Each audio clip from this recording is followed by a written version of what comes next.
Hi అండి, welcome to my channel. నేను మీ శ్రావణి. అందరు ఎలా ఉన్నారు? నేనైతే చాలా చాలా బాగున్నాను. మీరు కూడా బాగుండాలని కోరుకుంటున్నాను. ఇవాళ నేను మంచి టేస్టీగా అలాగే కమ్మగా ఉండేటటువంటి బీరకాయతో పప్పు చేసి చూపించబోతున్నానండి. ఇంకెందుకు మరి ఆలస్యం, స్టార్ట్ చేసేద్దామా? ముందుగా నేను ఒక బౌల్లో 1 కప్పు కందిపప్పు అలానే 1 కప్పు పెసరపప్పు రెండు ఈక్వల్ క్వాంటిటీలో తీసుకోవాలండి. తీసుకొని బాగా వాష్ చేసుకొని నానబెట్టుకోవాలండి. కనీసం ఒక 15 మినిట్స్ అయినా నానబెట్టుకోవాలండి, మీకు ఒకవేళ టైం లేనట్టయితే. తర్వాత ఇక్కడ బీరకాయ తీసుకొని పైన చెక్కు తీసుకొని ముక్కలుగా కట్ చేసుకొని పక్కన పెట్టుకున్నాను. తర్వాత కుక్కర్ తీసుకొని మనం నానబెట్టుకున్నటువంటి పప్పుని కుక్కర్లో వేసుకోవాలి. అలానే బీరకాయ ముక్కలు, తగినంత సాల్టు, అలాగే కొద్దిగా పసుపు వేసుకోవాలి. తర్వాత వాటర్ అనేవి యాడ్ చేసుకోవాలండి. ఇక్కడ ఎక్కువ వాటర్ అయితే యాడ్ చేసుకోకండి, ముక్కలంతా మునిగేంత వరకు వాటర్ వేసుకోండి, సరిపోతుంది. తర్వాత ఒకసారి మిక్స్ చేసేసుకొని కుక్కర్ మూత పెట్టుకొని స్టవ్ మీద పెట్టుకొని ఒక 4 విజిల్స్ అలాగ వస్తే సరిపోతుందండి. ఎక్కువ వాటర్ వేయడం వల్ల ఇలాగ పొంగిపోతుందండి, అందుకే తగినంత వాటర్ వేసుకుంటే ఏం పొంగకుండా బాగుంటుంది.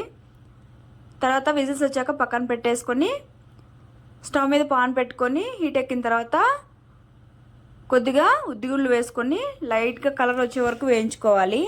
తర్వాత 1 స్పూన్ జీలకర్ర వేసుకొని అలాగే అది కూడా ఒకసారి మిక్స్ చేసుకొని ఫ్రై చేసుకోవాలి.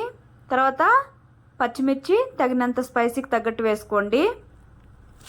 తర్వాత అల్లం ముక్కలు వేసుకొని ఇవన్నీ మంచిగా ఫ్రై అయ్యే వరకు ఒకసారి ఫ్రై చేసుకోవాలి. ఇవంతా ఫ్రై అయిన తర్వాత కొద్దిగా పచ్చి కొబ్బరి ముక్కలండి, ఇవి వేసుకొని ఒకసారి మిక్స్ చేసేసుకోవాలి.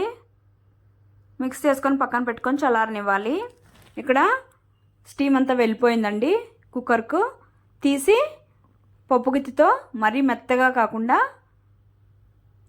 లూజ్గా అలాగా వెనుపుకొని మధ్య మధ్యలో ముక్కలు అలానే ఉంటే బాగుంటుందండి. వెనుపుకున్న తర్వాత పక్కన పెట్టుకొని మనము వేసుకున్నాం కదండి, ఈ పోపునంతా చల్లారింది కదా, మిక్సీ జార్లో వేసుకొని మెత్తటి పేస్ట్ చేసుకోవాలండి. ఇలాగా మంచిగా మెత్తగా పేస్ట్ చేసుకోవాలి. పేస్ట్ చేసుకున్న తర్వాత ఇదంతా తీసుకొని మన పప్పులో వేసేసుకొని బాగా ఒకసారి మిక్స్ చేసేసుకోవాలి. స్టవ్ మీద పెట్టుకోవాలి. కుక్కర్ అయితే లో ఫ్లేమ్లో పెట్టుకొని ఇలా కలుపుకుంటూ ఉండాలి, లేదంటే అడుగు అంటుతుందండి. తర్వాత మిక్స్ చేసిన తర్వాత ఇందులోకి 1 గుప్పెడు కొత్తిమీర వేసుకొని ఒకసారి బాగా మిక్స్ చేసేసుకొని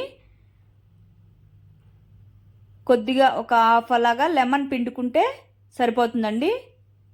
లెమన్ పిండుకొని మిక్స్ చేసేసుకొని ఇప్పుడు పప్పుకి పోపు పెట్టుకుందాము. స్టవ్ మీద ఒక కడాయి పెట్టుకొని హీట్ ఎక్కిన తర్వాత ఆయిల్ వేసుకోవాలి. నేను అదే పాన్ పెట్టుకున్నానండి. తర్వాత ఆవాలు, జీలకర్ర, కరివేపాకు వేసుకొని చిట్పట్లానివ్వాలి. తర్వాత 2 ఎండుమిర్చి వేసుకొని ఒకసారి మిక్స్ చేసేసుకొని కొద్దిగా హాఫ్ స్పూన్ అలాగా పసుపు వేసుకొని పచ్చివాసన పోయే వరకు ఒకసారి మిక్స్ చేసేసుకొని ఈ పప్పునంతా ఇందులోకి ట్రాన్స్ఫర్ చేసేసుకోవాలి. ట్రాన్స్ఫర్ చేసుకున్న తర్వాత ఒకసారి బాగా మిక్స్ చేసేసుకొని ఇదేమి కుక్ అవ్వాల్సిన అవసరం లేదు, ఇంకా స్టవ్ ఆపేసి సర్వ్ చేసేసుకోవడమే అండి. ఇది కూడా ఎందులోకైనా బాగుంటుందండి, రైసు, రోటీ, చపాతీ ఎందులోకైనా బాగుంటుంది. మీరు అయితే తప్పకుండా ట్రై చేయండి, టేస్ట్ అయితే కమ్మగా బాగుంటుంది. ఇంకెందుకు మరి ఆలస్యం, వెళ్ళి ట్రై చేసేసి మీకు ఎలా వచ్చిందో కామెంట్ సెక్షన్లో కామెంట్ చేయండి. Okay, bye, take care, thank you for watching. Please subscribe చేసుకోండి.